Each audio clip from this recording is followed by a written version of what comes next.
Hello everyone. In this video, I am going to explain what is try catch and how to use it in C Sharp application. For those who don't know what is try catch, this is actually a way to handle exception without crashing our application.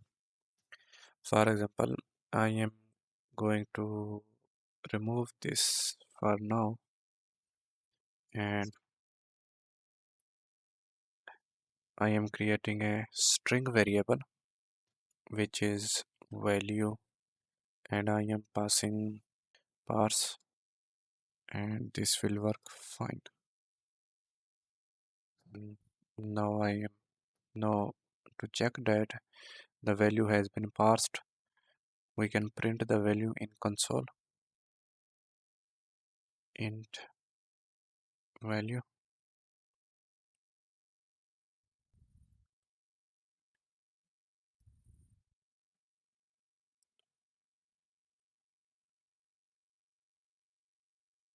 As you can see, value has been converted or passed into integer type.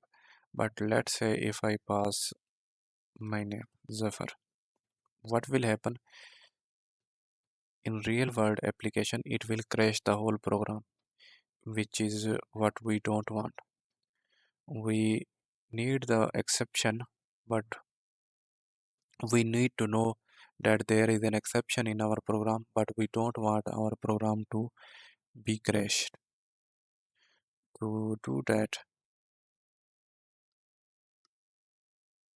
I just have to close this application and now we use try catch.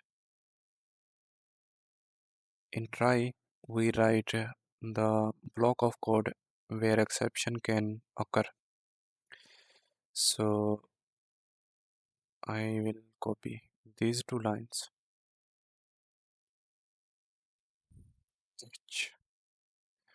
and here we can write exception and we can print that exception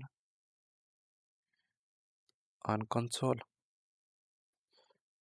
As you can see, the application is not crashed, but we still get the error that we want, as you can see here. And you can also write specific exception that you want to handle.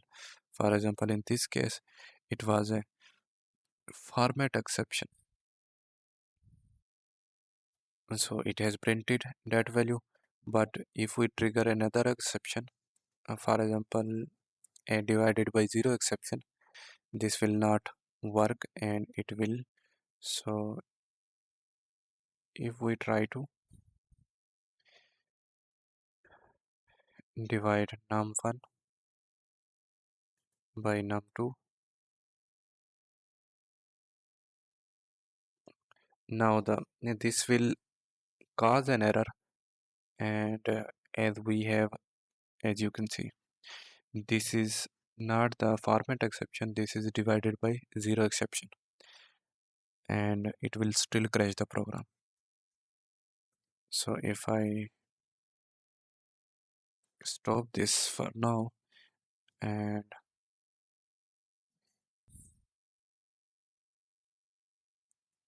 divided by zero exception, now it will handle that and print the error value. And now this time it did not crash the whole application, as you can see.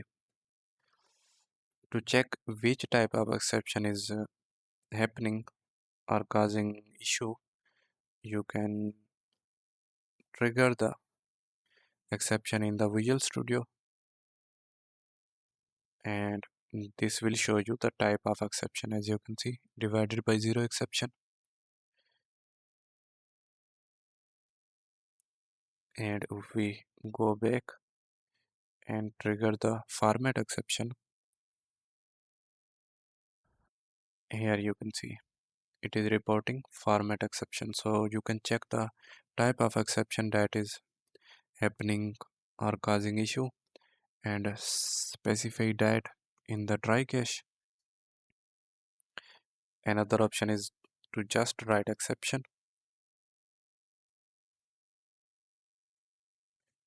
and it will handle all the exceptions.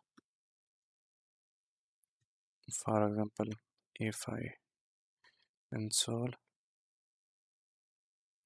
and as you can see, this is a format exception because we pass the value string value, which is string value name, and this value cannot be converted into integer value. That's why it is showing the exception, as you can see. But if I trigger the divided by zero exception and num1, so if now we run code, this will still handle that exception and print that value on the console. You can use the block of code that can cause exception in the try section, and then in the catch section you can handle that exception. Like if you are uploading a file, you can use that block in try section, and if something fails, you can, for example, show the message to user, or close a panel, or move to another move to or open another page, whatever you want to do in the catch section. So that's it for this video.